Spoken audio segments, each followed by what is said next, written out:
Hola, buenas tardes. Muchas gracias por estar esta segunda tarde de inauguración en el ciclo Escritores en la Biblioteca, en el Foro Complutense. Hoy tenemos la oportunidad de tener a Luis Sepúlveda con nosotros.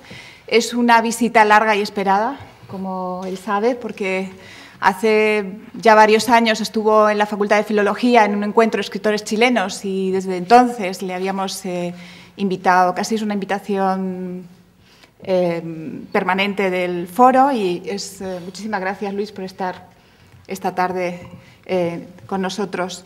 Le voy a presentar muy brevemente, porque todos le conocerán, solo haré un breve recordatorio de algunas de sus obras. Escritor, periodista, realizador cinematográfico. Entre numerosos premios obtenidos cabe destacar la Casta de las Américas, Gabriela Mistral de poesía, Premio Internacional Cristian Cavour en Italia, en fin, numerosos Tigre Juan en España, en fin, es autor de Crónicas de Pedro de Nadie, por un lado los cuentos, guiones de cine, guiones de radio, novelas, o sea, en fin. Voy a ir citando los cuentos Los miedos, las vidas, las muertes y otras alucinaciones, Cuaderno de viaje, Boicot, Desencuentros, como no, la novela Un viejo que leía novelas de amor, Mundo del fin del mundo, Nombre de torero, Historia de una gaviota y El gato que le enseñó a volar, que además se ha hecho película también, Diario de un Killer en Patagonia Express, Hotline, Historias marginales, algunas conversaciones con el escritor italiano Bruno Arpaya, Narrar es resistir, publicaciones de artículos en Moleskine, La locura de Pinochet, El poder de los sueños y guiones radiofónicos, como les comentaba, Vida, pasión y muerte del gordo y el flaco. Su último libro publicado, que está en las librerías, es La lámpara de Aladino.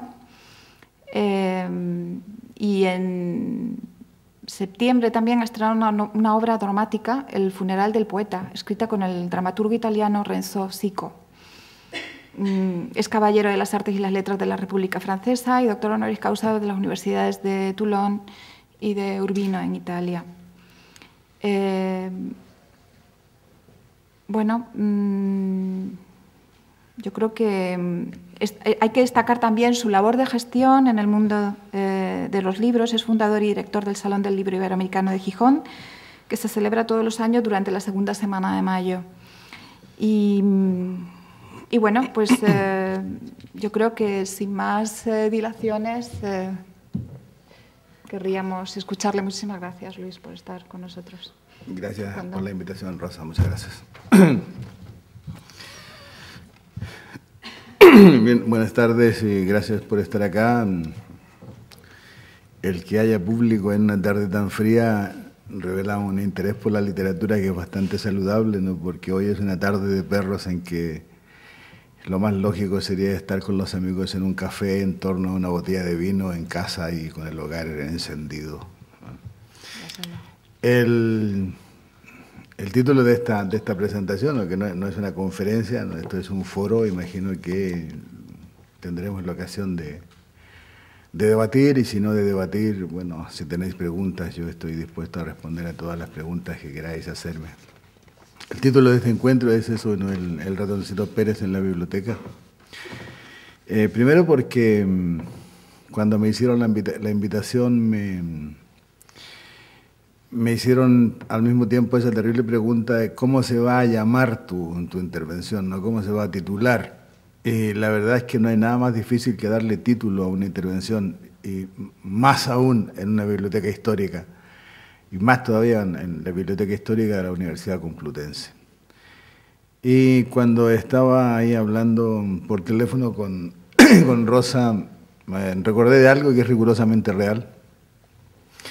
Y es que yo tengo una relación sentimental bastante rica con el famoso ratoncito Pérez, ¿no? Porque, como también alguna vez fui un niño, cuando tenía muy pocos años, un día se me soltó un diente. Y claro, alarmado acudí a la persona que en ese tiempo, la más importante para mí, que era mi abuelo Gerardo, que era de Martos, de Jaén, y que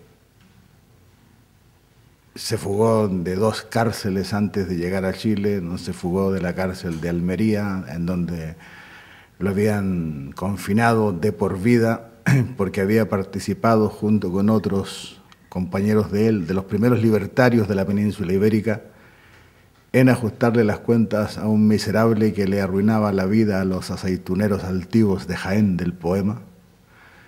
Y se fugó de la cárcel de Almería, fue a dar a Filipinas. En Filipinas, desde luego, se puso del lado de los independentistas. De ahí fue a dar a Ecuador. Como buen andaluz, en Ecuador puso una fábrica de aceite. Hizo no una fortuna, una fortunita. Juntó un poco de dinero. Y ese dinero sirvió para financiar a los primeros movimientos libertarios de América Latina. Era un anarquista con el corazón rojo y negro, pero hasta el fondo, ¿no? Y por sus actividades libertarias en Ecuador fue a dar de nuevo a la cárcel y se escapó de la cárcel de Guayaquil, ¿no? Y fue a dar a Chile. Bueno, ese abuelo ese hombre, Gerardo, era lo más cercano, era mi compinche, mi camarada, mi gran amigo. Y ahí le dije, mira, se me ha soltado un diente y algunos chicos en el jardín de infantes al que yo iba me han comentado de que hay un tal Ratoncito Pérez que te deja un regalo por cada diente que tú pierdes, ¿no? Y el abuelo me dijo, ¿y cómo es eso? Y yo le respondí, pues parece que hay que dejar el diente bajo la almohada y al día siguiente el Ratoncito Pérez te ha dejado una moneda, ¿no? Entonces el viejo Gerardo me respondió, eso es un desprestigio del Ratoncito Pérez, no es un miserable mercachifle, no intenta comprar a las personas, ¿no? Pero hazlo, veremos qué ocurre con el Ratoncito Pérez. Y perdí el diente y lo dejé bajo la almohada y al día siguiente había un libro.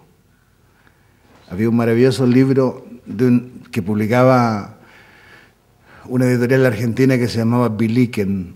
Eran unos libros pequeñitos, del tamaño de una cajetilla de cigarrillos, pero muy gruesos. Y tenían en la página izquierda una ilustración y en la página derecha texto. Y recuerdo que el primer libro que me regaló el Ratoncito Pérez era la adaptación infantil de una gran novela de Fenimore Cooper, El último mohicano. Yo aún no sabía leer, aunque ya reconocía ciertas letras, ¿no? Ese viejo justamente me enseñó a leer a los 4 años, ¿no? Y ahí fue el turno de mi abuela, ¿no? Que iba conmigo repasando las páginas de ese pequeño libro gordo y con ilustraciones que permitían incluso seguir la historia. Eran muy buenas las ilustraciones, ¿no? Y así cada diente de leche que perdí, el Ratoncito Pérez me dejaba un libro nuevo. Recuerdo que el tercero o cuarto diente, el Ratoncito Pérez me lo cambió por un libro que luego de conocer y de que me lo leerlo yo mismo en su versión infantil, después lo busqué en su versión ya de adulto, y es uno de los libros que me acompañaron y me acompañan durante muchos años, ¿no? Porque es una novela que encierra muchas cosas, y era La isla del tesoro de Stevenson. Y de alguna manera ese Ratoncito Pérez que me inquietaba, porque llegué a algunas conclusiones. La primera conclusión es que el Ratoncito Pérez no era uno, sino eran muchos, ¿no? Evidentemente había algunos que tenían una visión bastante mercantilista del amor y de las relaciones humanas, que dejaban dinero a los niños por el diente, ¿no? Y habían otros, entre los cuales se contaba el mío, que necesariamente vivían en una biblioteca desde donde sacaban los libros, ¿no? Y dejaban en cambio ese objeto precioso a cambio de los dientes que uno iba perdiendo. En alguna ocasión yo mismo me forcé la caída de los dientes, empezaban a soltarse, no esperaba que se soltaran así de manera natural, no, me forzaba porque ya sentía un gran orgullo de ver esa tabla que tenía al alcance de mi mano, ahí junto a mi mesilla de noche, en donde se iba ordenando mi pequeña biblioteca, ¿no? Y que se nutría justamente de los libros que me dejaba el formidable Ratoncito Pérez aquel. Bueno, de ahí nace un amor por los libros, un amor que se va completando con los años, ¿no? Y se va completando con lecturas de todo orden, ¿no? Mi abuela, por ejemplo, la esposa de ese anarquista, era una vasca de Guetaria, ¿no? Y que también tenía una relación viva con la literatura y con los libros. Me contó muchas historias, ¿no? Yo no recuerdo desde que tengo uso de razón ni una sola noche en que antes de ir a la cama no me leyeran una historia o no me contaran una historia. Era parte esencial del hecho de terminar el día, ¿no? El estar muy cómodo, muy arropado en la cama mientras mi abuela o me leía o me contaba una historia. Creo que muchas eran de su peculio, creo que muchas obedecían a su propia creación, o tal vez las escuchó alguna vez en su lejana lengua vasca, ¿no? Y ella misma las tradujo, o tal vez se las contó a ella su madre, que ha de haber sido una mujer también bastante culta, porque mi abuela era una mujer de una cultura muy sólida, hablaba 5 o 6 idiomas, tenía grandes conocimientos de música, era una estupenda intérprete de piano, que curiosamente llegó a Chile en un viaje como dama de compañía de una señora que era una marquesa así de la Casa de Comillas, que daba la vuelta al mundo en un velero. Y cuando atracaron en un puerto del norte chileno llamado Iquique, de pronto, bueno, conoció a ese ser terrible que era un agitador entre los obreros del norte de Chile, entre los mineros del nitrato, ¿no? Del salitre, que era mi abuelo. Y curiosamente ese viejo terrible conquistó a esa mujer que era vasca, católica y carlista, no solamente para su corazón, sino también para la causa, ¿no? Y Susana se transformó también en una gran activista del movimiento obrero chileno. Y recuerdo siempre que de todas las historias que me contaba y de todas las historias que me leía, siempre dejaba la frase más hermosa para el final, ¿no? Era como un cierre de fiesta, ¿no? La frase más bella, la más intensa, era la frase que cerraba el relato y me decía, bueno, y ahora a dormir que mañana es otro día, ¿no? Y yo me quedaba con esa frase, ¿no? Soñaba muchas veces con lo que me había contado, especialmente sintetizado en aquella frase hermosa. Y la verdad es que desde muy pequeño empecé entonces a sentir que el mundo estaba lleno de frases hermosísimas para terminar los días, ¿no? Y otra que quería alguna vez ser yo también capaz de poder decir alguna de aquellas frases tan hermosas como fin de la jornada, como fin de una etapa, como preludio a la nueva etapa que comenzaba al día siguiente. Ya libre de los regalos del Ratoncito Pérez, empecé a tener el privilegio de lecturas mayores, ¿no?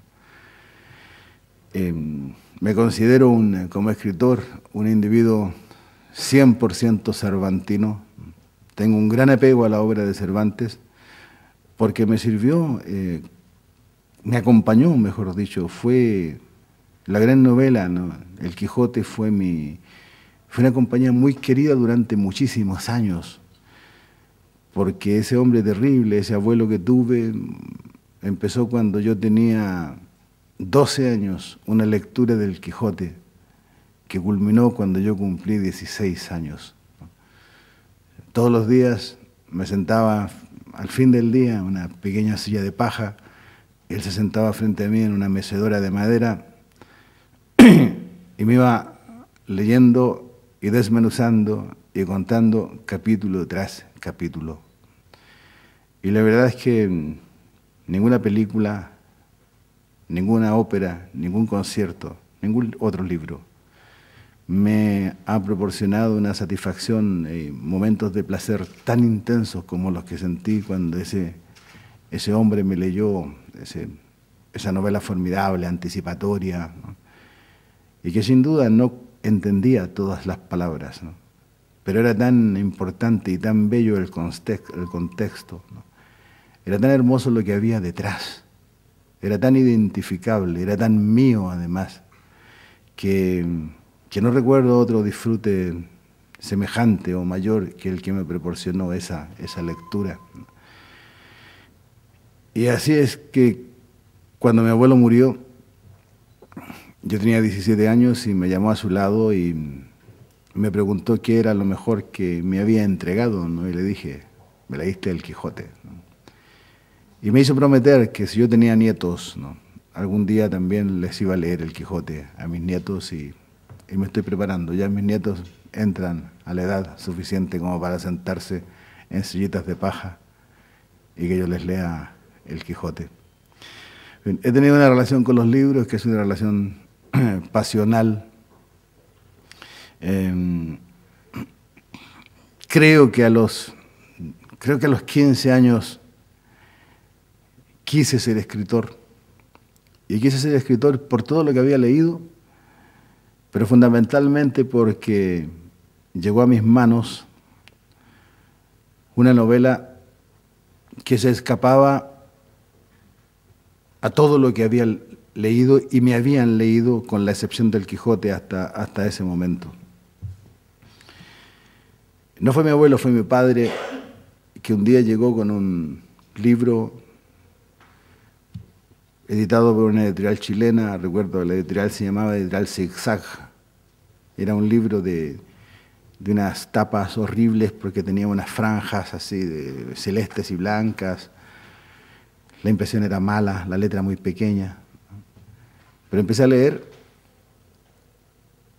y sufrí una especie de revolución interior, porque se trataba de un escritor que me estaba contando historias extraordinariamente bellas, extraordinariamente vitales, en un mundo que no estaba lejos como el mundo de Fenimore Cooper, que no estaba tan lejos como el mundo que me contaba Jules Verne en las 8 o 10 novelas que ya había leído de él, que no estaba tan lejos como los mundos que me describía Emilio Salgari, que no estaba tan lejos como los mundos que me contaba Jack London o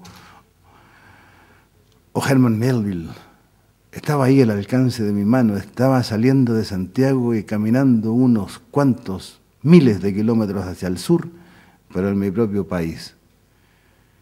Ese libro se titulaba El Chilote Otey y otros relatos y estaba firmado por el más grande de los escritores que ha dado nunca Chile, un hombre llamado Francisco Coloane. Un hombre además de una vida tan apasionante como su propia literatura, ¿no? Un hombre que nació en un barco, un hombre que se dedicó a navegar como marino, trabajando como marino, ¿no?, en la marina de guerra y luego en la marina mercante. Un hombre que fue el primer habitante nacido en ese país llamado Chile, que se dio un gran paseo por el territorio antártico y llegó hasta el Polo Sur. Y un hombre que conocía las 7000 islas que hay al sur del seno del Reloncaví, es decir, donde comienza la Patagonia, hasta los confines del Cabo de Hornos, como la palma de su mano, todas, ¿no? Y que sabía de lo que escribía con un lenguaje enormemente vital, un lenguaje que dejaba al lector casi sin respiración, porque su propia gramática, su propia ortografía estaba determinada por su envergadura física. Un hombre que medía más de 2 metros, ha de haber pesado en su juventud unos 120 kilos de peso, ¿no?, y unos pulmones grandes como costales de patatas. Entonces, era un hombre que cuando llenaba sus pulmones de aire, evidentemente era imposible competir con él, y eso, ¿no?, su gramática, su ortografía estaba determinada por la cantidad de aire que tenía en los pulmones, y así soltaba sus párrafos de una belleza estremecedora, y de una violencia literaria que nunca había leído y nunca he vuelto a leer. Ese escritor me cambió la vida. Empecé a buscar sus obras. Creo que las leí todas cuando ya había cumplido los 18 años, ¿no? Todas las que había publicado hasta entonces. Y nació en mí el deseo de escribir las historias que me gustaba leer. Tenía claro que no quería escribir como él, porque era imposible, ¿no? Pero tenía claro que quería tener una vida parecida a la vida de Colobane. Curiosamente, sus libros me acompañaron y me acompañan, ¿no? Son libros muy queridos. Curiosamente, era un ciudadano del mismo país mío y nunca le conocí.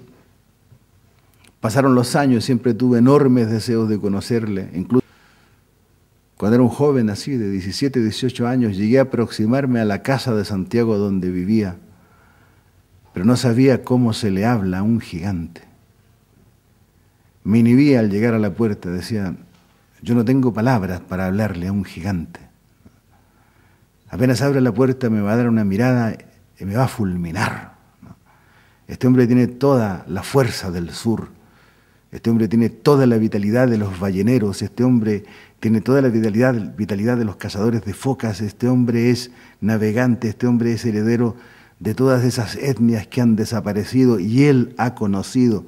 Este hombre conoce palabras que yo nunca voy a conocer porque ha hablado con los Cabeshkar, ha hablado con los Alacalufes, ha hablado con los Onas, ha hablado con los Yaganes, ha comido con ellos. Menivía no podía llamar a su puerta. Y fueron pasando los años, la vida siguió su curso, vino el exilio, ¿no? Estuve 16 años en el exilio y un día, por puro azar, un editor francés que dirige una gran casa editora en Francia que se llama Febus, en una cena hablando de literatura, yo comencé a hablar de este gigante de las letras chileno y que era una pena que no estuviera traducido en Europa. Y este hombre me dijo de pronto, venga, cuéntame un cuento del autor del cual estás hablando, ¿no? Y yo recordé un cuento y se lo conté. Mi francés es elemental, ¿no? Pero me atreví a hacer una traducción así oral y le conté un relato de Colobane que se llama El témpano de Canasaca y que es un relato que es parte de la realidad de esos terribles mares del sur del mundo, ¿no? Es la historia de un indio, de una etnia desconocida, de una de las tantas etnias que desaparecieron cuando, luego de la independencia, Chile abrió las puertas del sur a una gran emigración centroeuropea. Alemanes, polacos, croatas, galeses, para colonizar aquella región que daban por despoblada cuando sí estaba poblada. Había habitantes y muchos que vivían ahí y eran los legítimos dueños de esa tierra. Para establecer ganaderías, para explotar los bosques y el mar. Y un indio de alguna de esas etnias un día se fue de cacería, lo sorprendió un violento cambio de tiempo, de clima, bajaron las temperaturas así abruptamente y terminó prisionero en un témpano de hielo y se quedó flotando a la deriva por los canales. Y aún hasta hoy hay mucha gente, navegantes, que lo ven, pasa ese témpano, con el indio adentro que lleva una mano extendida, lleva la mano izquierda extendida señalando a un punto en el horizonte y parece decir, vete de aquí, al que lo mira, ¿no? Vete de aquí, sálvate, vete de aquí. Yo le conté eso al editor de Febus. Se produjo un silencio y él dijo de pronto, yo tengo que publicar eso, ¿no? Quiero publicarlo. Y se puso en contacto con este gran escritor, don Francisco Coloane. Publicó el primer libro en Francia, un hermoso libro titulado Tierra del Fuego, ¿no? Que fue un absoluto éxito entre los lectores franceses. Y así la obra completa de Coloane, que ya sumaba unas 20 novelas y libros de relatos. Luego pasó a Italia, naturalmente, y a Alemania, y a Portugal, y a Grecia, y a Holanda, etc., ¿no? Y en muy breve tiempo, bueno, Europa empezó a conocer, a España incluso, ¿no? Europa empezó a conocer la obra de ese gigante de las letras, ¿no? Y yo no le conocía personalmente, y me llegó el momento de ir a conocerle a Chile. Él insistió en que quería conocerme, de alguna manera injustamente sostenía que era por mi mediación que había conseguido ese eco por fin en Europa. No, el mérito es enteramente de él. Y fui. Yo vivía aún en Hamburgo. Recuerdo que mientras preparaba el viaje, ¿no? Yo estaba muy inquieto, tenía una emoción muy grande, ¿no? Tenía las mismas preguntas que me hacía a los 18 años, ¿y cómo se le habla a un gigante? Y quise llevarle un regalo y me fui a una tienda del puerto de Hamburgo, en Landungsbrücken, donde hacían los mejores gorros para capitanes de embarcaciones, ¿no? La típica gorra azul de los capitanes, de buena lana, impermeable. Y dije, quiero mandar a hacer una gorra para un capitán. Entonces me dijeron, ¿y sabe las dimensiones de la cabeza, ¿no? El diámetro? Y dije, supongo que como la mía, que soy bastante cabezón y algo más, ¿no? Entonces, ahí un artesano tomó las medidas y me dijo, bueno, está lista en un mes. Y al mes la fui a buscar. Y vi una gorra ya hermosa, preparada en una caja. Y me dijeron, tiene que dar los datos, ¿no? El nombre del barco y el nombre del capitán, porque es tradición de la casa registrar los nombres de las embarcaciones y del capitán que iba a llevar la gorra. Y claro, se me presentaba un problema. Entonces, era un señor muy amable, le llamé a un lado y le dije, ¿sabe? Le dije, es para un gran escritor que escribe del mar, ¿no? Le dije, muy pronto va a salir en Alemania la traducción de su primer libro, yo me comprometo a enviársela y usted va a descubrir que nadie como él merece llevar una gorra fabricada por su casa. Y el hombre se convenció y me dijo, pero tenemos que poner algo en una placa de bronce que llevaba en la parte de atrás en la gorra, la placa identificatoria, por si había algún naufragio, ¿no? Y en esa placa el orfebre escribió Francisco Coloane, capitán de la Mar del Sur. Y con ese regalo llegué a conocerlo por fin.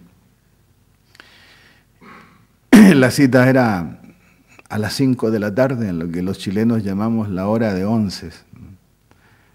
Esto de la hora de onces es una historia bastante simpática que revela la peculiaridad de los chilenos, porque como los ingleses, a las 5 de la tarde los chilenos nos reunimos a tomar té, las señoras, ¿no?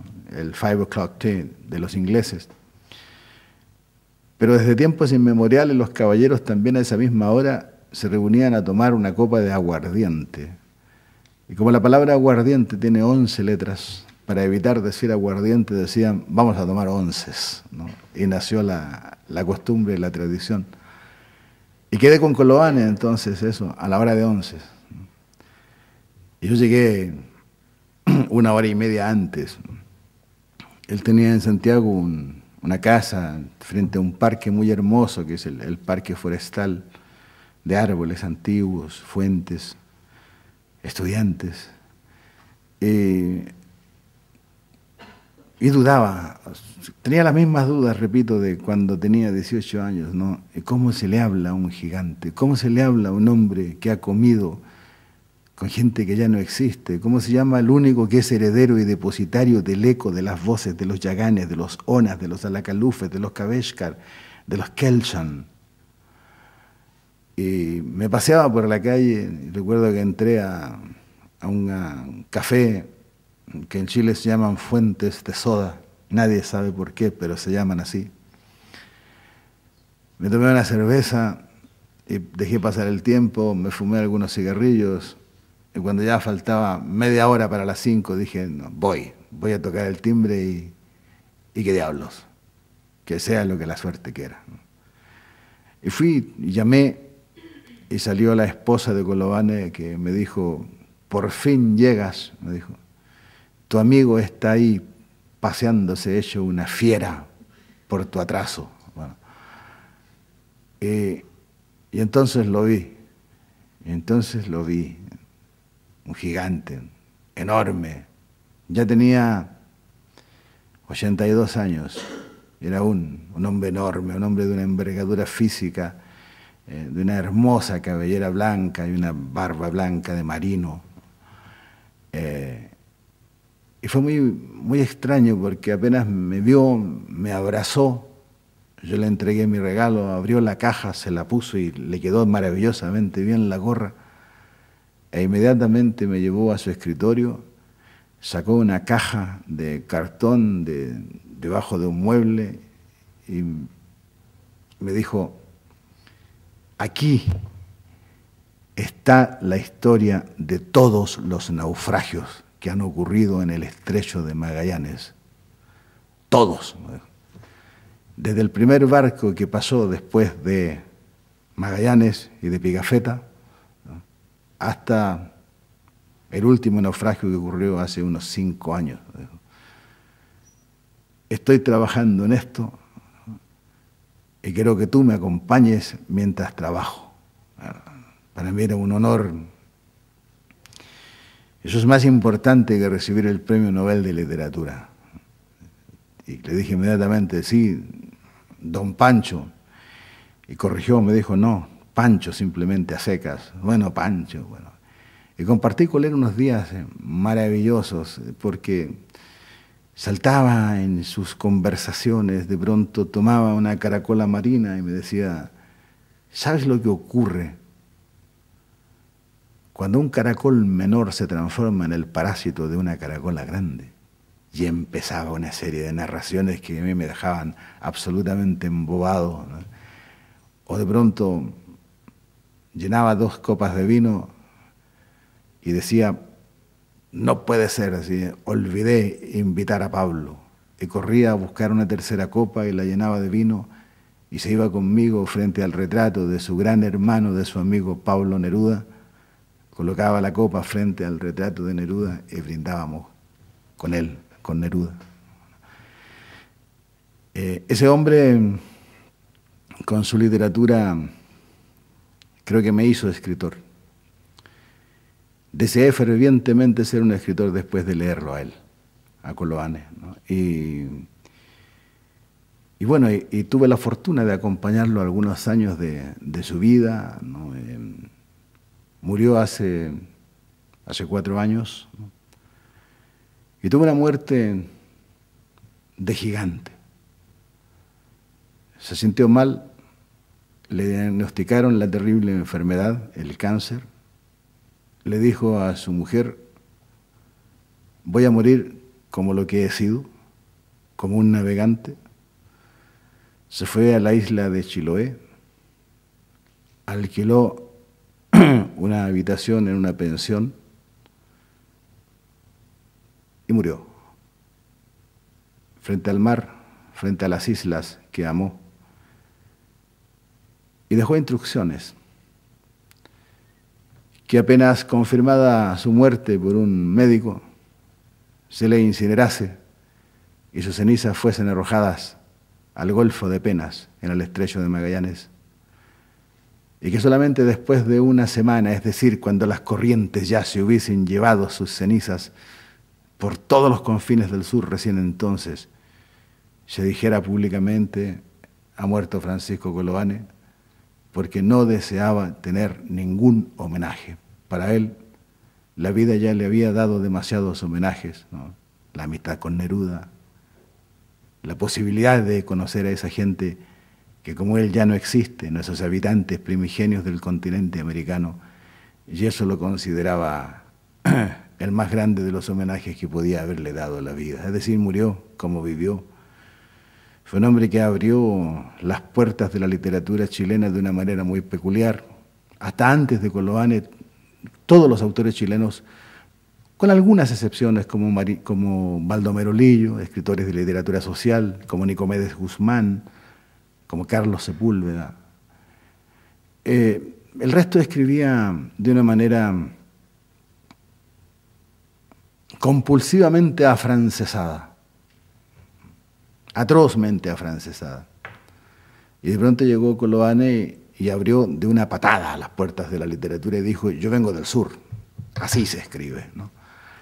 Y yo lo amé y lo admiré por eso, por su enorme gallardía, por su carácter absolutamente no académico, ¿no? Siendo un hombre que tenía un manejo de la lengua y un manejo del idioma, pero extraordinario, ¿no? En cada uno de sus libros es más que notorio, es la riqueza que tenía y el amor y la pasión que sentía por la lengua con la cual trabajaba, por la lengua en la que escribía, ¿no?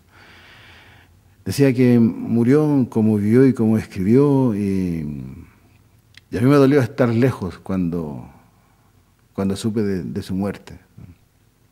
Me dolió estar donde vivo, en Gijón, porque me hubiera gustado estar, no con él, pero cerca, tal vez haber acompañado a su mujer a la ceremonia de esparcir sus cenizas en el Golfo de Penas. Y recuerdo que se me ocurrió hacerle un homenaje desde lejos, ¿no?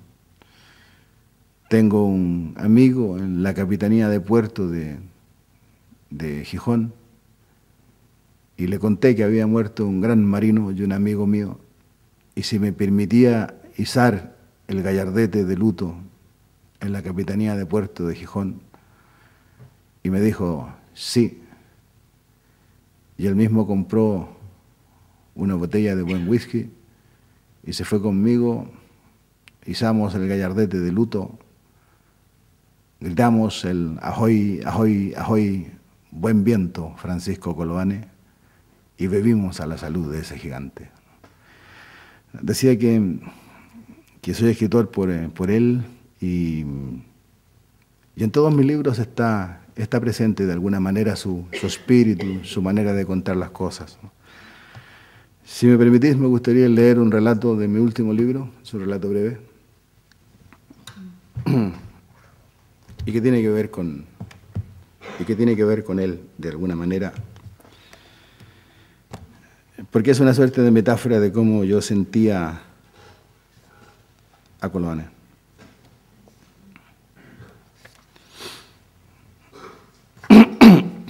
El relato se titula El árbol. En la isla Lennox hay un árbol, uno, indivisible, vertical, terco en su terrible soledad de faro inútil y verde entre la bruma de los dos océanos. Es un alerce ya centenario y el único sobreviviente de un pequeño bosque derribado por los vientos australes, por las tormentas que hacen risible la idea cristiana del infierno, por la implacable guadaña de hielo que ciega el sur del mundo. ¿Cómo llegó hasta ese lugar reservado al viento? Según los isleños de Darwin o de Picton, transportado en el vientre de alguna avutarda como semilla germinada y emigrante. Así llegaron, se abrieron camino entre las grietas de la roca, hundieron las raíces y se alzaron con la verticalidad más rebelde. Eran 20 o más alerces, dicen los viejos de las islas, que no tienen la mitad de los años del árbol sobreviviente, ni llevan más de unos pocos en ese mundo donde el viento y el frío susurran: vete de aquí, sálvate de la locura. Fueron cayendo uno tras otro con la lógica de las maldiciones marinas. Cuando el viento polar doblegó al primero y su tronco se partió con un rumor terrible y que solo se escuchará de nuevo, dicen los mapuches, el día en que se rompa el espinazo del mundo, empezó la condena del último árbol de la isla, mas el camarada caído tenía en sus ramas el vigor de todos los vientos sufridos, de todos los hielos soportados, y su memoria vegetal fue sustento de los otros. Así se hicieron fuertes, continuaron el desafío de tocar el cielo bajo de la Patagonia con las ramas, y así fueron cayendo, uno tras otro, de forma definitiva, sin doblegarse en vergonzosas agonías. Esos árboles azotaron desde la copa a la raíz, a las rocas, y a los vientos victimarios dijeron: he caído, es cierto, pero así muere un gigante. Uno quedó sobre la isla, el árbol, el alerce que apenas se vislumbra al navegar por el estrecho, rodeado de muertos que son suyos, impregnado de memoria que es suya, y temporalmente a salvo de los leñadores, porque su soledad no compensa el esfuerzo de atracar la nave y subir por las escarpadas rocas a tumbarlo. Y crece y espera. En la estepa polar, otros vientos afilan la guadaña de hielo que ha de llegar hasta la isla, que inexorablemente ha de morder su tronco, y cuando llegue su día, con él morirán definitivamente los muertos de su memoria. Pero mientras espera el inevitable fin, sigue vertical sobre la isla, altivo, orgulloso, como el estandarte imprescindible de la dignidad del sur.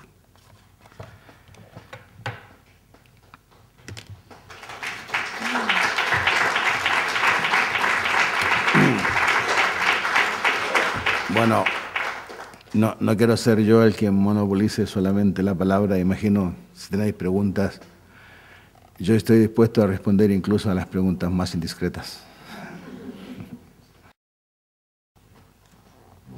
Como siempre es difícil hacer la primera pregunta, sugiero hacer la segunda. Eso ya facilita las cosas. Quisiera saber si verdaderamente en ese camino, aparte de eso, su esfuerzo personal se ha traducido de alguna forma, ha bebido también de otras fuentes, aparte de las que nos ha comentado. Bueno, yo considero que la formación de un amante de la literatura, de un escritor, bueno, no tiene fin, es infinita, ¿no? Y es muy heterodoxa, mientras más mejor, ¿no? Cuando empecé, digamos, a hacer lecturas intencionadas, es decir, por un afán de conocer lo que me interesaba, ¿no? O sea, descubrí, por ejemplo, los románticos alemanes, ¿no? Y me cuesta mucho concebirme en mí mismo si no hubiese conocido a los románticos alemanes, si no hubiese leído a Novalis, si no hubiese leído a Hölderlin, ¿no? Son para mí piezas claves también, digamos, de ese bagaje que ha ido reuniéndose. Yo pienso que tengo una mochila, ¿no?, donde va mi bagaje, ¿no?, y que cuando me pongo a escribir está ahí, está siempre presente, ¿no? Luego me siento muy deudor también de los grandes cronistas californianos como Bret Hart, ¿no? Creo que es curioso, son libros desclasificados, son obras maestras de la literatura y que no están simplemente porque es mucho más importante desde el punto de vista mercantilista que tiene hoy día la sociedad tener en las librerías la obra de un Papanatas porque ganó el premio Planeta, por ejemplo, que obras maravillosas de grandes maestros de la literatura que son imprescindibles, ¿no?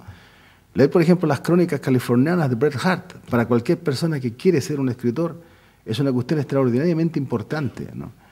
Leer al gallego Campo Amor, ¿no?, un extraordinario autor de libros de viajes y de crónicas, ¿no?, de una certeza, de una agilidad intelectual para observar el mundo y contarlo luego de una manera concisa, ¿no? Y curiosamente, recién ahora, después de muchos años, el gobierno gallego se preocupó de reeditar algunas de sus obras porque no se encontraban en ninguna librería, ¿no? Entonces, evidentemente que la formación de nuestros jóvenes hoy día es deficitaria no por culpa de ellos, sino que porque una visión mercantilista, ¿no?, de la vida, de la educación y de las cosas ha sacado muchas cosas, detalles que son realmente importantes, ¿no?, para reemplazarlo por realmente asuntos que son muy prescindibles de pronto, ¿no? Realmente yo creo que una novela como El Código Da Vinci es perfectamente prescindible, pero un libro de Eduardo Campo Amor no es prescindible, al contrario, es imprescindible, ¿no? Entonces, evidentemente hay algunos anglosajones que me han acompañado, ¿no? Soy un amante de la obra de Hemingway. Casi sin excepciones, considero que es una obra muy importante, ¿no?, mal tratada, mal estudiada, ¿no? Nosotros en la lengua española, que nos pertenecemos a esta formidable cultura que aglutina a casi 500 millones de personas, hemos tenido mala suerte a la hora de conocer autores de otras lenguas, ¿no?, porque las traducciones, justamente por el desprecio que hay a esa figura tan importante que es el traductor de literatura, han sido generalmente malas y descuidadas. Ahora empiezan a ser cuidadas, ¿no? Durante una época, cuando en España no se publicaban libros que merecieran llamarse como tales, durante el franquismo, bueno, en Argentina se hizo un gran esfuerzo editorial pagando buenas traducciones literarias, pero digamos, no fueron demasiadas, ¿no?, o en México también. Y de ahí que sea también tan importante, ¿no?, que nuestros jóvenes de hoy día se acerquen con una facilidad mucho más grande a los idiomas, porque eso les permitirá leer en las lenguas originales, ¿no?, lo que enriquece muchísimo más. Yo tuve esa extraña fortuna de nacer en ese país tan alejado del mundo que es Chile, ¿no?, que era Chile, porque yo tengo un Chile en mi memoria, ¿no?, que amo ese país, ¿no? El real el de hoy no me gusta, realmente no me gusta. El país que cambió a partir del golpe militar fascista del año 73 no me gusta. Incluso ahora, a 18 años de recuperación democrática, no me gusta, porque hay cosas fundamentales que no han cambiado, ¿no? Y que no me gusta un país en donde la educación es privada, toda, ¿no? No me gusta un país en donde la sanidad pública no existe, toda es privada. O sea, no me gusta un país en donde los padres se ven sometidos al terrible dilema de o tienes dinero o tus hijos son analfabetos, ¿no? O tienes dinero o te mueres, ¿no? Pero en aquel tiempo anterior a 1973, como éramos un país de una realidad insular muy extraña, ¿no?, y además que fue un país extraño desde su formación, tuvimos una muy buena educación que nos permitió tener acceso a los idiomas con una relativa facilidad, ¿no? Creo que todos los chilenos salíamos del liceo, de la enseñanza media, con un muy buen inglés y un muy buen francés, y algunos con un muy buen tercer idioma, como fue mi caso, que yo salía hablando inglés, francés y alemán del liceo, ¿no? Entonces era una educación en el contexto latinoamericano casi privilegiada, ¿no? Era educación pública, laica, gratuita, ¿no? Decía que tiene que ver también con mi formación de escritor el hecho de haber nacido en ese país, ¿no?, porque siempre me ha intrigado su historia, ¿no? Me ha intrigado porque creo que tiene una singularidad muy especial. Primero, hay una serie de mitos y paparruchadas, ¿no?, de izquierda. Hay mitos de derecha y mitos de izquierda, ¿no? Hay un mito de izquierda que sostiene que antes de la llegada de los europeos y de los españoles, el continente americano era un paraíso. No es cierto. Hubo 3 imperios muy fuertes, ¿no?, el imperio maya, el imperio azteca y el imperio inca. Y para ser imperio hay que sojuzgar. No se es imperio. Es imposible imaginar un imperio que no sojuzgue, que no esclavice, que no reprima, que no intente aniquilar a los pueblos que no están de acuerdo con ellos, ¿no? Y es así, por ejemplo, que ese territorio que se llama Chile, que tiene casi 5.000 kilómetros de extensión, ¿no?, en el norte tiene un desierto, que es uno de los desiertos más áridos del mundo, el desierto de Atacama, en el cual vivían numerosos pueblos indígenas, diaguitas, chonitas, y que fueron metidos en el genérico de atacameños. Y esos pueblos vivieron 800 años sojuzgados por el incario. Iban en busca de vírgenes, de jóvenes para la edad del servicio militar, ¿no? El Rutus Inca duraba 18 años el servicio militar, ¿no? iban a buscar voluntarios entre los pueblos atacameños, digamos, ¿no? Secuestraban a los jóvenes y bueno, se transformaban, no sobrevivían a esa brutal pasada por el ejército inca, ¿no? De tal manera que cuando llegó Pizarro a Perú, evidentemente esos pueblos indígenas saludaron a los españoles como sus salvadores, es decir, hombre, le han propinado una derrota, ¿no?, al imperio que nos sojuzgaba, que nos trataba muy mal. Pero cuando Pizarro intentó avanzar hacia más al sur, ¿no?, esos mismos pueblos atacameños le dijeron, mire, nosotros simpatizamos mucho con usted porque nos liberó de los incas, pero le aconsejamos que no siga más al sur, porque más al sur hay unos tipos terribles. Y si ustedes lograron vencer a los incas, fue porque los encontraron en un estado de debilidad militar, política, ¿no?, en un estado de descomposición enorme, justamente porque esos tipos terribles que viven más al sur les propinaron una paliza tremenda, ¿no? Hay un cronista que cuenta cómo Almagro se sentó a escuchar a un diaguita, posiblemente en las cercanías de lo que hoy día sería la ciudad de Arica, en el norte de Chile, en la frontera con Perú, ¿no? Y ese diaguita le contó el regreso del ejército inca derrotado por esos terribles hombres de más al sur, ¿no?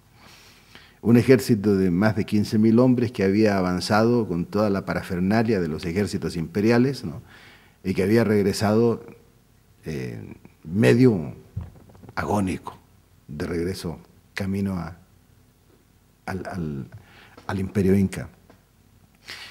Claro, eso atemorizó a los españoles que estaban en el virreinato del Perú, ¿no?, para avanzar más al sur.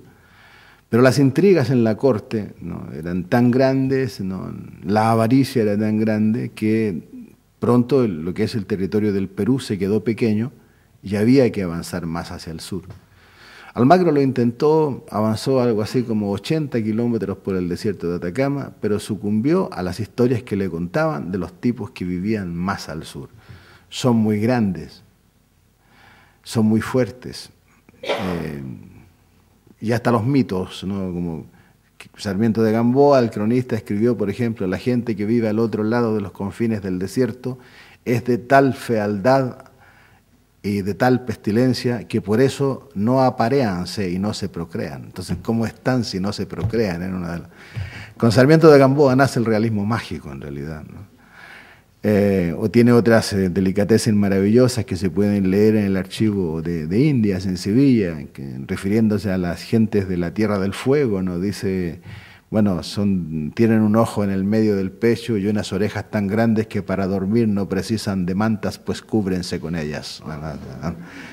Maravilla, ficción pura. Bueno,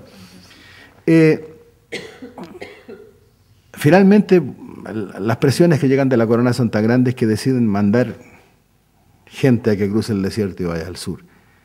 Y ahí ocurre un cambio en la historia del descubrimiento, de la conquista, de la invasión armada de América, del choque de las culturas, o como le queramos llamar.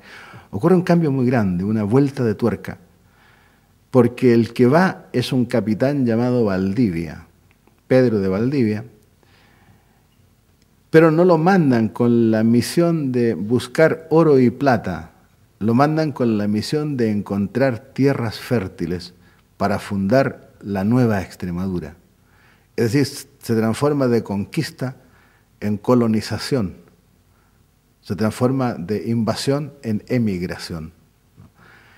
Y claro, Valdivia avanza, cruza el desierto, escucha todas aquellas historias, ¿no?, y llega a tener los primeros combates con aquellos hombres enormes, de grandes y buenos guerreros que habían derrotado al Incario, que eran mapuches, ¿no? Mapu significa tierra, che, gente, la gente de la tierra, ¿no? Los tehuelches, la gente de la costa, los picunches, la gente de los montes, ¿no? Y que, observando que la alimentación o parte de la alimentación básica que tiene esa gente es el fruto de un árbol de la araucaria, ¿no?, y que hay muchas araucarias, le llaman a aquella región la Araucanía y a ellos araucanos, ¿no? Nace ese genérico. Pero curiosamente, con Valdivia va gente muy especial. Primero, perdón, lo que llevan, ¿no? En las 200 mulas que trasladan, ¿no?, las vituallas de esa avanzada, van muy pocas cruces y muy pocas espadas. Van plantas, vides, para hacer vino. Y uno de los hombres de Valdivia es el adelantado Jerónimo de Urmeneta, que se hace con unas tierras, recibe como adelantado unas tierras que hoy día serían un barrio de Santiago de Chile, de la capital, no al sur de Santiago. Y los españoles llegan a Chile en 1542 y 8 años más tarde se da la primera cosecha en la viña Urmeneta, ¿no? Un vino extraordinario que según la historia era vino para consagrar, pero esos españoles han de haber sido unos cretinos y lo dejaban para consagrar, porque hasta ahora sigue siendo el Urmeneta uno de los mejores vinos de ese país, ¿no? Bueno, y junto a él va una mujer, doña Inés de Suárez, que es una especie de pionera de la biología. Sus apuntes, sus observaciones sobre las plantas medicinales aún son de una extraordinaria utilidad. Además fue la persona que introdujo los gatos domésticos en ese país porque amaba a los gatos y llevaba gatos con ella. Pero lo más importante es que el segundo al mando era un poeta, don Alonso de Ercilla y Zúñiga, un poeta de Bermeo que cambió la historia de la humanidad. Un detalle que se le fue a un hombre que admiro, que es el Premio Príncipe de Asturias de Investigación, que es Vedant Todorov, ¿no?, en un libro maravilloso que se llama La conquista de América y el problema del otro, omite un detalle muy importante, y es que luego de los primeros combates entre los araucanos y los españoles, ¿no?, luego de que los araucanos queman esa aldea que habían fundado y que llaman Nueva Extremadura, Santiago de la Nueva Extremadura, combates que fueron muy sangrientos, ¿no?, con bajas por ambos lados. Los araucanos, o los mapuches, dominaban lo que más tarde habría de llamarse guerra de guerrillas, montoneras. No conocían el caballo y en eso los españoles tenían una cierta superioridad, pero en muy poco tiempo descubrieron que hombre y animal no eran un todo, sino que eran dos cosas y que bastaba con desmontar al caballero para vencerlo. Nación es respetada por ser fuerte, principal y poderosa. La gente que la habita es tan altiva, tan soberbia, gallarda y belicosa, que no ha sido de rey jamás vencida, ni a extranjero dominio sometida.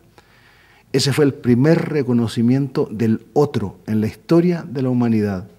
Fue el primer reconocimiento del otro en su intrínseco valor, igual a mí, tan valiente como yo, tan gallardo como yo, tan humano como yo, ¿no? Y a partir de ese momento nace una singularidad muy especial en Chile, ¿no? ¿Por qué? Porque los araucanos y los españoles firman por primera vez en la historia, ¿no?, desde que llegan los europeos al continente americano, firman un tratado de paz. Y un tratado de paz que delimita el territorio. El territorio de la Nueva Extremadura llegaba hasta más o menos unos 600 kilómetros al sur de la ciudad de Santiago. Se llamaba La Frontera, ese lugar. Y de ahí empezaba la nación mapuche. Bueno, tanto la corona como los mapuches respetaron ese tratado rigurosamente. Y solamente fue violado una vez que, cuando fueron posibles las independencias, ¿no? Bueno, por una parte el afán criollo de no pagar más impuestos a la corona española, de otra parte la debilidad de una España descompuesta y además ocupada por las tropas francesas, no por Napoleón. Y ahí recién se viola ese tratado de paz, ¿no? Y se permite la llegada de grandes emigraciones, grandes flujos de migrantes de Centro Europa, sobre todo alemanes del sur de Alemania, polacos, galeses, etc., y comienza el exterminio de indios. Pero decía que esa singularidad, ¿no?, permitió algo en ese país, ¿no?, y es un mestizaje que ha funcionado, digamos, en gran medida y que se terminó de resolver en algo que se llama nación chilena, ¿no? Fue uno de los primeros países del continente que tuvo una idea, además de Venezuela, una idea muy clara de Estado, de nación, ¿no? El resto de los países, por desgracia, pasaron muchísimos años sin que arribaran a esa idea de nación. En el país hermano más próximo a nosotros es Argentina, es decir, las luchas de caudillos, ¿no?, se prolongaron por muchísimos años, más adelante de cuando Chile ya se había estructurado absolutamente como tal, como nación, como Estado soberano. Bueno, eso dio algo que a los chilenos que se llama un sentido de insularidad. Éramos tan peculiares, éramos tan singulares que estábamos muy solos. Además de estar geográficamente aislados, ¿no?, por el norte estamos aislados por ese enorme desierto que es el desierto de Atacama. Por el este, la cordillera de los Andes nos separa de los argentinos, ¿no? Por el sur, bueno, conocíamos hasta 1000 y tantos kilómetros al sur de Santiago, y el resto, los ignotos territorios de la Patagonia, de las tierras del fuego, de los canales, eran literatura. O sea, muy pocos chilenos los habían pisado alguna vez. Y por el oeste, bueno, estábamos separados por fortuna de Japón, ¿no?, por el Océano Pacífico. Y en medio del torbellino de cosas sociales que ocurrían en el resto de los países, éramos un oasis de paz, ¿no?, y de tranquilidad. Un oasis, así, una tranquilidad que permitió, por ejemplo, que fuera un país que tuviera algo que era un lujo: burguesía ilustrada y progresista, ¿no? Burguesía ilustrada y progresista que hizo posible eso, por ejemplo, que yo pudiese ir a una escuela pública, gratuita y laica, ¿no?, y terminase mi enseñanza secundaria hablando 3 idiomas, como muchos otros chilenos de mi generación y de las anteriores, ¿no? Una burguesía ilustrada, culta, que permitió, porque entendía que era inevitable la formación de un movimiento popular, porque la riqueza que se generaba con la industria, evidentemente, generaba también cultura, ¿no? Y la cultura se decanta hacia los intereses de las clases, ¿no? Había una cultura que se decantaba hacia las clases superiores, que digamos era la cultura más exquisita, y había otra que se decantaba hacia las clases populares, a los que ponían el trabajo en las grandes industrias, etc. Y no hubo choques, o no hubo excesivos choques y violentos, como veíamos, por ejemplo, en las naciones centroamericanas, sojuzgadas por intereses como la United Fruit Company, ¿no?, que eran señores de látigo, ¿no?, en el siglo XX. Bueno, y claro, esa sensación de insularidad nos permitió incluso llegar a formularnos una idea de cambio de sociedad, ¿no? Y fuimos capaces de llegar al año 1970 y elegir democráticamente a un presidente marxista y empezar una serie de transformaciones sociales en el país de forma pacífica, de forma democrática, de forma consensuada, ¿no? Y esa singularidad nos hizo tremendamente peligrosos, ¿no?, porque éramos un ejemplo a seguir, ¿no? Y como éramos un ejemplo a seguir, bueno, vino la intromisión norteamericana y bueno, en 1973 hubo un golpe de Estado, etcétera. Todo el mundo sabe lo que pasó, ¿no?, las muertes, los crímenes, las torturas, la dictadura, y que culmina en el año 1990, cuando se recupera la democracia.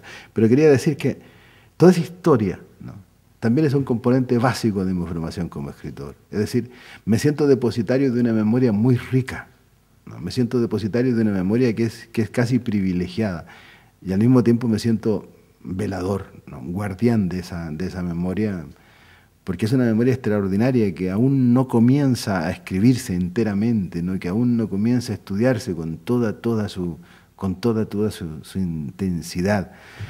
Si me permitís, me gustaría contaros algo, y es que yo he tenido muchos privilegios en mi vida, ¿no?, el privilegio de tener una buena familia, ¿no?, de haber crecido con una muy buena familia, gente sensata, gente de clase media baja, pero gente sensata.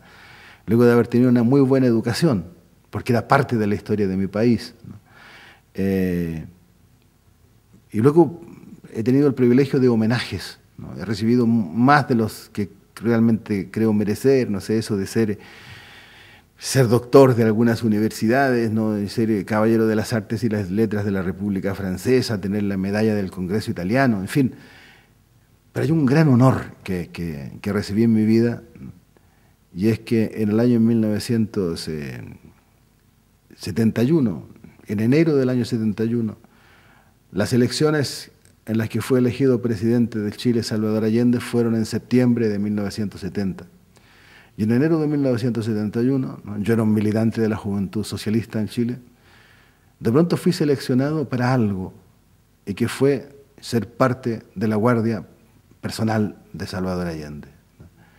Que no era un grupo de guardaespaldas, no, éramos gente, estudiantes en la mayoría, el mayor tenía 25 años, el menor tenía 18, ¿no? Y fuimos seleccionados justamente por nuestros conocimientos, por ese acervo que se llama cultura, ¿no? El presidente quería estar rodeado de gente discutidora hasta la insolencia, crítica, como él decía, hasta el límite del patán, no pasar el límite del patán, ¿no? Y irreverente por sobre todas las cosas. Allende no concebía un joven si no era un joven profundamente irreverente, ¿no? Y claro, un sector de la policía se encargó de darnos la preparación necesaria para proteger al primer mandatario, ¿no? Y fuimos algo que se llamó el GAP, Grupo de Amigos Personales, con los cuales, bueno, Allende hablaba mucho, discutía mucho y velábamos por su vida, naturalmente, ¿no? Más tarde la dictadura nos presentó como una organización terrorista, casi un club de delincuentes, ¿no? Bueno, y un día, cuando ya Allende estaba en el gobierno, visitó Chile un intelectual francés de mucho prestigio, un intelectual de izquierda de mucho prestigio, porque había estado en la guerrilla con el Che Guevara en Bolivia, ¿no? Un sujeto que se llama Regis Debray, autor de un libro que se llamó Revolución en la Revolución, en donde el hombre se permitía criticar al Che por cómo había llevado la guerrilla en Bolivia. Bueno, o sea, los franceses tienen una obsesión por explicarle al mundo cómo es el mundo, ¿no? O sea, este hombre iba a Chile a explicarnos cómo éramos los chilenos, ¿no? Y qué es lo que teníamos que hacer. Entonces, yo recuerdo que estaba muy cerca, porque me tocaba ese día estar en la proximidad de Allende, en la reunión que él tuvo con Debray, porque se conocían. Regis Debray había sido detenido por el ejército boliviano y estuvo algún tiempo, lo pasó muy mal, es verdad, en Bolivia, y Allende personalmente fue el que lo rescató, ¿no? Luego regresó a Francia y volvió convertido, bueno, en un gran periodista y un intelectual que iba a hacer un gran reportaje sobre esa revolución chilena, sobre la vía chilena al socialismo. Y ahí en la casa de descanso de Allende, recuerdo, habían zumos de frutas, en fin. Y Allende le dijo, dime con absoluta sinceridad, ¿qué piensas? Y Debray le dijo, bueno, pienso que las cosas van muy mal, le dijo, porque primero tengo acá una selección de todos tus discursos, ¿no? Y en ninguno de tus discursos hay una sola cita a los clásicos del marxismo, ¿no?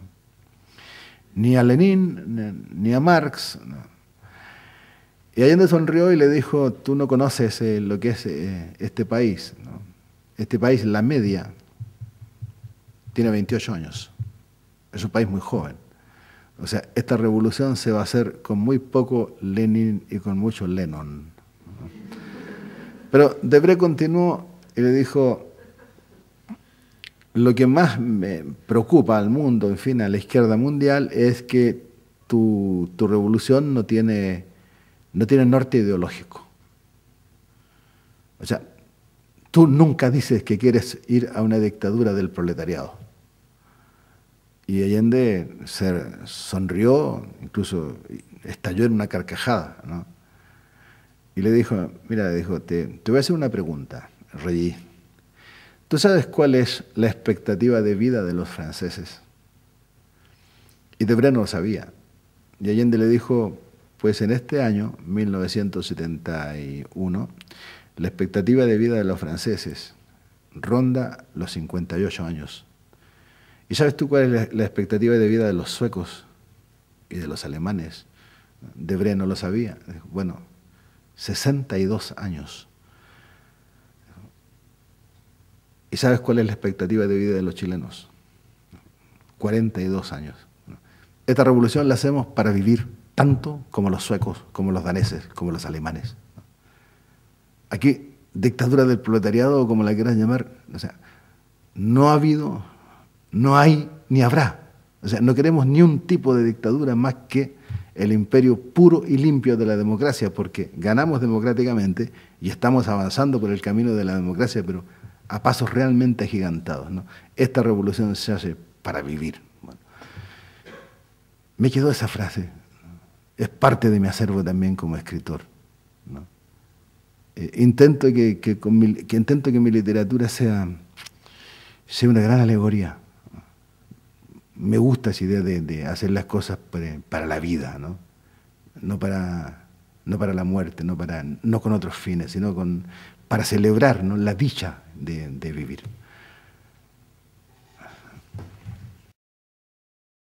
Tengo una serie de mezclas muy grandes, ¿no? Primero he contado la parte de mi abuela vasca y mi abuelo de Jaén.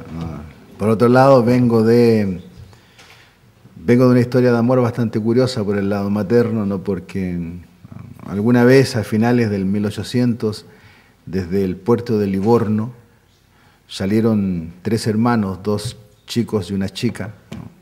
El mayor de los hermanos tenía 20 años y la chica era la menor, tenía 16. La familia toscana había vendido todo lo que no tenía casi para pagarle los pasajes a esos 3 para que emigraran y se salvaran del hambre y de la miseria que había en Europa. Y tomaron el barco de Livorno con rumbo a América, ¿no? Y cuando ya te llevaban como 30 días de navegación, empezaron a preguntar por qué no llegaban a América. Y les explicaron que América era un continente muy grande y que ese barco no iba a los Estados Unidos, sino que iba a América del Sur. Llegaron a Argentina. Eran toscanos. Y ya en ese tiempo, en la ciudad de Buenos Aires, la inmigración italiana se había organizado muy a la italiana. Entonces, en el Gran Buenos Aires solamente había espacio para los sicilianos y los calabreses. Los que no eran ni sicilianos ni calabreses los mandaban a las provincias, ¿no? A estos toscanos los mandaron a una ciudad que se llama Mendoza, que está en la frontera con Chile.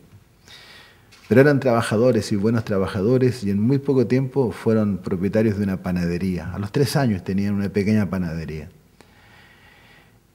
Y pensaron, ya nos quedamos aquí, ¿no? Bueno, tenemos la panadería. Y a los 3 años y medio, llegó hasta ellos la noticia de que al otro lado de la frontera, es decir, en Chile, y muy al sur,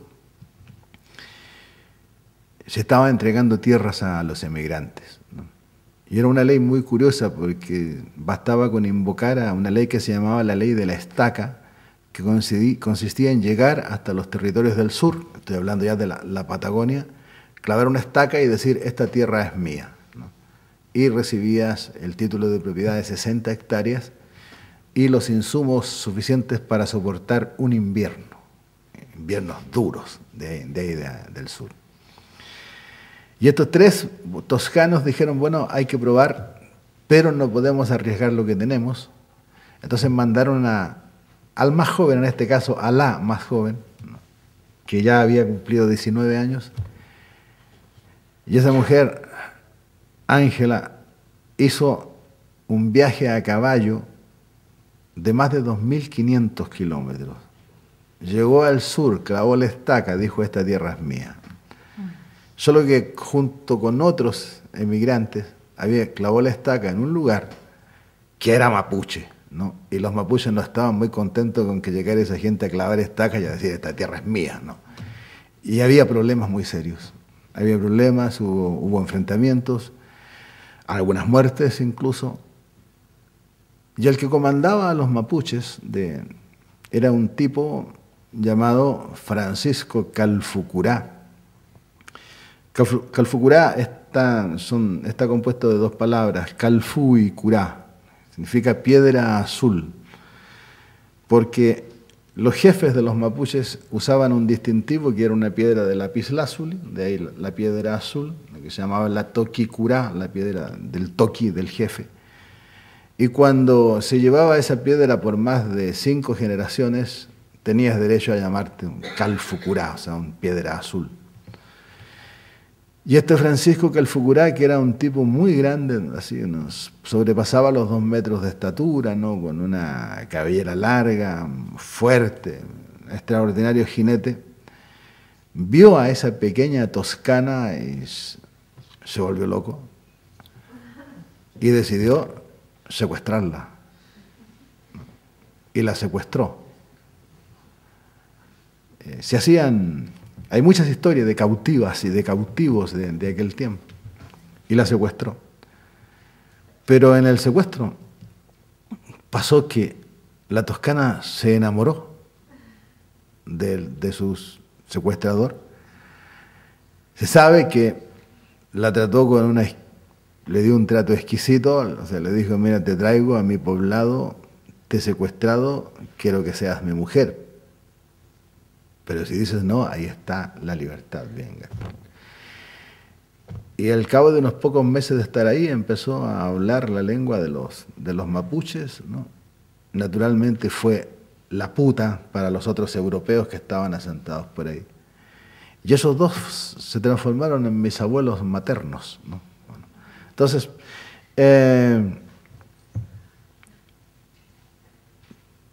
tiene que ver porque vengo de una serie de mezclas muy grandes, ¿no? Entonces, yo crecí mamando un poco de cultura mapuche, de cultura italiana, nada porque por desgracia mi abuela murió luego de un parto cuando nació el menor de sus hijos. Pero curiosamente en la casa de mis abuelos paternos, que era una de las tantas casas del exilio republicano en Santiago de Chile, llegaba gente maravillosa, ¿no? Llegaba gente, por ejemplo, yo tuve el enorme placer de conocer a un hombre llamado Arturo Soria, ¿no? Que llegaba a la casa de mis abuelos. Y don Arturo Soria era un hombre que andaba invierno o verano invariablemente con un abrigo negro largo que le llegaba hasta los pies, ¿no? Y era muy delgado, entonces se veía como un extraño tubo vestido de negro, ¿no? Y recuerdo que le escuché muchas veces eso de que la gente le saludaba, le decían, buenos días, don Arturo, y él se volvía y decía, disculpe usted, pero discrepo. Y la mayoría de la gente que llegaba a la casa de mis abuelos eran asturianos, y muchos de ellos de Gijón. O sea, crecí mamando nostalgia de Asturias. Y me gustaba mucho verlos hablar, porque la palabra Asturias era un nombre de mujer. Yo me imaginaba una mujer muy hermosa, muy bella. Y a medida que iba escuchando de cómo era esa tal Asturias, ¿no? Siempre estaba rodeada de nubes, ¿no? Estaba cerca del mar, bajaba a las minas de carbón. Y esos asturianos que iban a esa casa eran además ejemplarmente simpáticos. Habían otros, por ejemplo, que iban a la casa de mis abuelos, que ya fuera porque venían de orígenes sociales más altos, ¿no? No destacaban por su participación a la hora de arreglar la casa luego de las fiestas. En cambio, los asturianos eran los primeros en llegar, ayudaban a poner la mesa, a preparar el carbón para hacer el asado, y luego se quedaban, ¿no? a retirar las cosas de la mesa, a ayudarle a la abuela, a lavar la loza, en fin. Y sobre todo me encantaba cuando hablaban de Asturias. Y el año 1981 vine por primera vez a España. Fui primero a conocer a mi parentela de Martos, en Jaén. Tuve la fortuna de encontrar al hermano menor de mi abuelo. Llegué 2 meses antes que muriera. Esa fue una suerte extraordinaria. Y luego emprendí el camino para el norte, para ir a Guetaria. Y recuerdo que venía en una especie de furgoneta así muy alemana, de esas equipadas con una pequeña cama, una cocinita para hacer los espaguetis del peregrino. Y cuando iba ya rumbo al norte, ¿no? Estaba en un lugar alto y yo estaba convencido que estaba muy cerca del País Vasco, ¿no? Y me sorprendió un aguacero que no se veía nada, y ya estaba oscuro, y dije, no, me hice a un lado del camino, aquí me quedo. Me quedé ahí, al otro día amaneció sin llover, pero aún entre nubes y claros, ¿no? Me acuerdo que abrí la puerta de corredera, salí, bueno, ya vi en eso, nubes, claro, un verde que nunca había visto en mi vida, un verde muy intenso, ¿no? Y se veían algunas aldeas y humo, y chimeneas y más nubes y más abajo el mar. Y eché a andar de nuevo el auto y me metí a desayunar a una fonda, ¿no? Y pregunté dónde estaba. Y ahí la mujer que atendía en una fonda que aún existe me dijo, estás en Asturias. Estaba en el Pajares. Y la verdad es que me estremecí, porque el nombre es tan hermoso, ¿no? Y dije, no, voy a bajar. Empecé a bajar y todo me era conocido, todo me era familiar, todo era mío. Nunca había estado, pero yo sabía que después de Puebla de Elena venía Mieres, y que después venía Langreo, y que al lado estaba Sama, y que al lado estaba La Felguera. Y nunca había estado y lo sabía. Me anticipaba a los anuncios de la calle. Y así, bueno, fui bajando y llegué a Gijón, Gijón. Y me detuve muy emocionado, ¿no?, por esa bajada frente a una sidrería que aún existe, que se llama Tino del Roju, frente a una plaza que ahora se llama Plaza de Europa. En aquel tiempo era simplemente un descampado. Y entré y me preguntaron, ¿qué quieres? Y dije, bueno, lo que se bebe aquí. Y me dijeron, aquí se bebe sidra. Y dije, bueno, ¿me pones una copa? Y me dijo, no, se pide la botella. Y dije, ponme la botella. Y me desconcertó el culín, nunca había visto uno. Y yo intenté servirme y ahí el mesonero me dijo, no, hombre, es escancia. Y el verbo para mí era absolutamente desconocido. Y le dije, ¿y eso cómo se hace? Y él me dijo, para eso estoy yo. Bueno, y recuerdo que me maravilló, ¿no?, ver ese arco de miel, ¿no?, que formó al escanciarme. Me la sirvió, yo probé, estaba muy buena. Y me dijo, no, hombre, se bebe de golpe y dejas un poco para limpiar la parte donde pusiste los labios. Y no se bebe solo. Ya puestos a esa altura de dificultades, le dije, mira, me das un vino y dejamos hasta aquí las cosas, ¿no? Pero había un grupo al lado que me llamaron, ven, y fui. Y ya, empecé a beber sidra con ellos, ¿no? Se bebe así, uno escanciaba muy bien, y venga. Y ¿de dónde eres? De Chile. ¿Y dónde vives? Porque tu coche es extranjero. Sí, vivo en Alemania. Gilipollas, ¿qué haces ahí? Con esa ternura brutal que tienen mis paisanos de Asturias, ¿no? Y al poco tiempo, bueno, ya estaba entre amigos. De pronto, uno de ellos me dijo, lo que tú tienes que hacer es venirte para acá. Y yo dije, hombre, me gusta mucho, pero primero tengo que saber cómo sois vosotros. Y lo que voy a decir puede sonar tal vez en Madrid un poco vulgar, en Asturias no, porque el tipo al que le pregunté, al que le dije que quería saber cómo eran los de ahí, me dijo, voy-te lo a decir en asturiano. Aquí hacemos una división de la humanidad simple. O se lle un hijo de puta o se lle de los nuestros. Bueno. Y yo le dije, ¿y yo qué soy? Y me dijo, de los nuestros, se ve. Bueno. Y nunca había recibido una invitación tan cálida a quedarme en un lugar, ¿no? Y empecé a ir a Asturias todos los años, ¿no? Y quería vivir ahí. Tenía muchos deseos de vivir ahí. Y recién lo conseguí hace 12 años, ¿no? Y ahí estoy. Soy parte del inventario de Gijón, como las farolas, ¿no? Me siento muy de ahí y la verdad es que soy muy feliz ahí en Asturias. Bueno, ha sido una tarde realmente cuentos de relator de historias, de esa lámpara de Aladino que has traído, que nos has leído este relato. Yo creo que nada más, no hay más preguntas tampoco. Pues muchas gracias a todos por acompañarnos. Gracias. Muchas gracias por acompañarnos.